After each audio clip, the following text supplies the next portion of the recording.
నువ్వు ఏదైతే ఇతుతావో అదే పండుతుంది. రేపొద్దున ఎల్లకాలం నీ ప్రభుత్వమే ఉండదు. రేపొద్దున కన్ను మూసుకొని కన్ను తెరిచేసరికి మరో 3 సంవత్సరాలు అయిపోతుంది. 3 సంవత్సరాలు అయిపోతే ఆ తర్వాత వచ్చేది మా ప్రభుత్వం. మా ప్రభుత్వం వచ్చిన తర్వాత ఇదే చంద్రబాబు నాయుడు గారి అడుగులకు మడుగులెత్తిన ఈ పోలీస్ అధికారులకు ఎవరెవరైతే అన్యాయాలు చేశారో, ఎవరెవరైతే తప్పుడు పనులు చేశారో వాళ్ళందరిది కూడా లెక్క జమా తీస్తాం. వాళ్ళందరినీ కూడా చట్టం ముందర నిలబెడతాం. వాళ్ళందరినీ కూడా ఏదైతే మీరు విత్తనం విత్తారో అదే రేపొద్దున రెండింతలై మీకు తిరగబడితే మీ పరిస్థితి ఎలా ఉంటుందో మీ అందరికీ కూడా రేపొద్దున అర్థమయ్యేట్టుగా కూడా ఖచ్చితంగా రాబోయే రోజుల్లో జరుగుతుంది. ఇప్పటికైనా మేలుకో చంద్రబాబు అని చెప్తున్నా. ఇప్పటికైనా చంద్రబాబు తెలుసుకో అని చెప్తా ఉన్నా. ఇప్పటికైనా మీ నైజాన్ని, మీ వైఖరిని మార్చుకో అని చెప్తా ఉన్నా.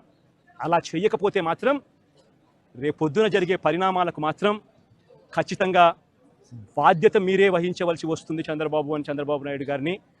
ఆయనకు అడుగులకు మడుగులు ఎత్తే ఈ అవినీతి అధికారులను వీళ్ళందరినీ కూడా హెచ్చరిస్తూ ఉన్నా.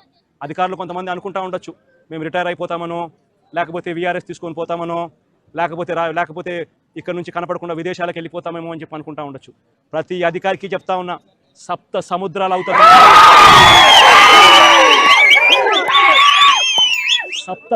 అవుతారున్నా చెప్తా ఉన్నా.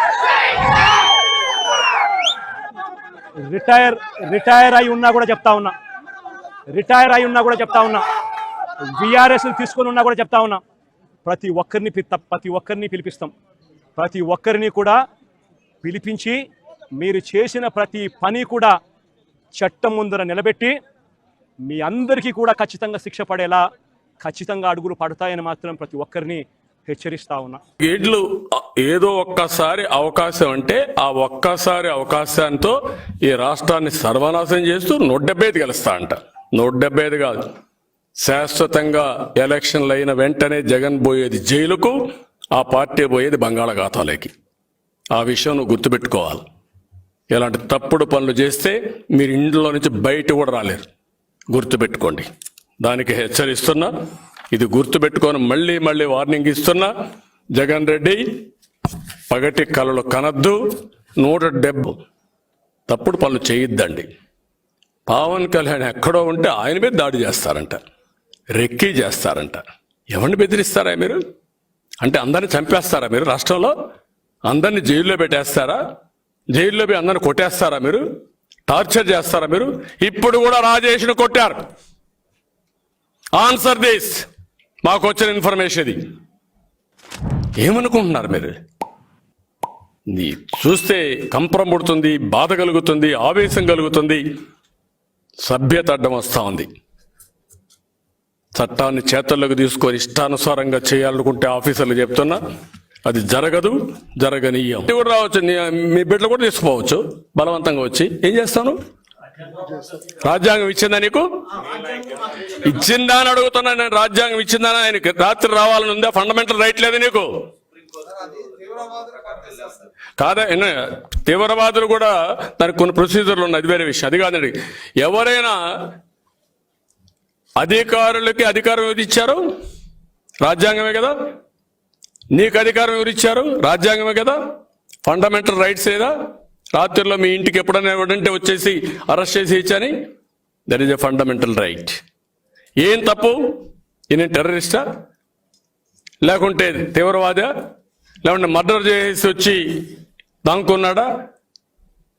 0.2 సెంట్లు వయలేషన్ ఆఫ్ నాలా, అంతే కదా.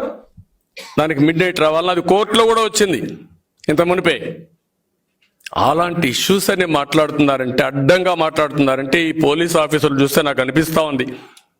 నేను చేశా 14 ఏళ్ళు సీఎంగా, మళ్ళా చేస్తా. చట్టాన్ని నాకు నేర్పిస్తున్నారు మీరు.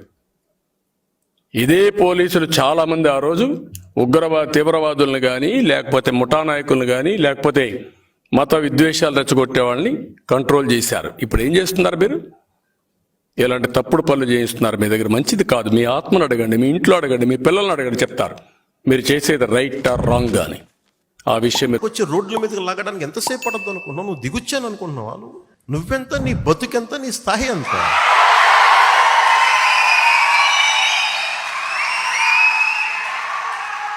నువ్వెంత, నీ బతుకెంత, నీ స్థాయి ఎంత. అలాగే ఒకసారి 30,000 కోట్ల రూపాయలు లిక్కర్ మీద సంపాదించాడు ఇతను. శాండ్ మాఫియా, మడ అడుగులు నరికేశాడు.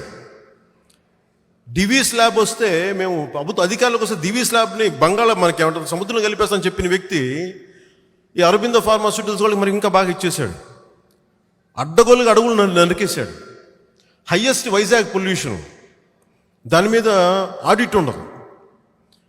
గంజా కల్విటే మనకి సాగు పిచ్చిగా పెరిగిపోయింది. 4.92 లక్షల గంజాయి. ఇది రికార్డ్ ఆన్ రికార్డ్. కానీ ఇంకా దొరకదు, ఇంకెంత ఉంటుంది, దీని 10 టైమ్స్ ఉంటుంది. మీకు చాలా సందర్భాల్లో చెప్తున్నానండి, ఈ విషయం గురించి మాట్లాడాలంటే ఒక మహిళగా నాకు ఎక్కువ సిగ్గు అనిపిస్తుంది.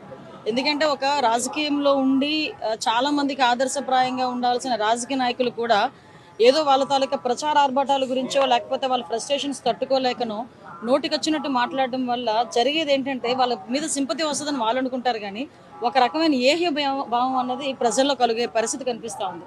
అది ఎంటైర్ ఒక్కరి వల్ల కాదు, ఎంటైర్ రాజకీయ నాయకులకే ఇంపాక్ట్ పడే పరిస్థితులు కనిపిస్తున్నాయి. దయచేసి నేనేమంటానంటే ఒక సభ్యతా సంస్కారం కలిగిన వ్యక్తుల గురించి మాట్లాడాలంటే మాకు కూడా మాట్లాడాలనిపిస్తుంది. అటువంటి సభ్యతా సంస్కారం లేని వాళ్ళ గురించి మేము ఎక్కువగా మాట్లాడడం. అట్ ద సేమ్ టైం నేనేమంటానంటే ప్రజలు కూడా గమనించాలి, గమనిస్తున్నారు కూడా ప్రజలు కూడా. అసలు ఎవరు ఎలాగా మాట్లాడుతున్నారు, ఎవరు కనీసం మన కూర్చొని టీవీల ముందు కూర్చొని ఇది రాజకీయ నాయకుడు పలానా మినిస్టరు, పలానా ఎమ్మెల్యే, పలానా ఎక్స్ అలా మాట్లాడుకునే పరిస్థితుల్లో వాళ్ళు మాట్లాడే మాటలు పిల్లలు కూడా వింటున్నారంటే ఎటువంటి టైప్ ఆఫ్ మెసేజ్ మనం ఇస్తున్నాం? మన పిల్లలే కాదండి, మన పిల్లలు కూడా ఆలోచిస్తారు కదా. మనం ఏం మాట్లాడుతున్నాం, మా అమ్మ ఏం మాట్లాడుతుంది, మా నాన్న ఏం మాట్లాడుతున్నారు, అది మన పిల్లలు కూడా ఆలోచించుకునే పొజిషన్ ఉంటుంది కదా. ముందు వాళ్ళకి సమాధానం చెప్పి బయట వాళ్ళకి సమాధానం చెప్పుకో.